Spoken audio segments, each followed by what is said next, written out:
ತಿಂಡಿ ಪ್ಯಾಕೆಟ್ನಲ್ಲಿದ್ದ plastic ball ನುಂಗಿ ಮಗುವೊಂದು ದಾರುಣವಾಗಿ ಸಾವನ್ನಪ್ಪಿರುವ ಘಟನೆಯೊಂದು ಬೆಳಕಿಗೆ ಬಂದಿದೆ.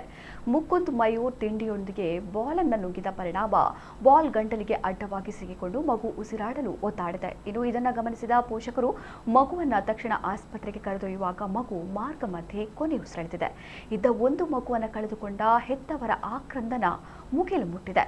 ಈ ಘಟನೆ ಮೈಸೂರಿನಲ್ಲಿ ನಡೆದಿದ್ದು, ತಿಂಡಿ ತಿನಿಸುಗಳ ಜೊತೆ ಕಂಪನಿಗಳು ಆಕರ್ಷಣೆಗಾಗಿ ಯಾವುದೇ ರೀತಿಯ ಆಡಿಗಳು ಹಾಕದಂತೆ ಕಠಿಣ ನಿಯಮ ಜಾರಿಗೆ ತರಬೇಕು. ಈ ಬಗ್ಗೆ ಸಂಬಂಧಪಟ್ಟ ಕಂಪನಿಗಳ ವಿರುದ್ಧ ಕ್ರಮ ಕೈಗೊಳ್ಳಬೇಕಾಗಿದೆ. ಆಗ ಮಾತ್ರ ಇಂತಹ ಘಟನೆಗಳಿಗೆ ಬ್ರೇಕ್ ಹಾಕಬಹುದಾಗಿದೆ.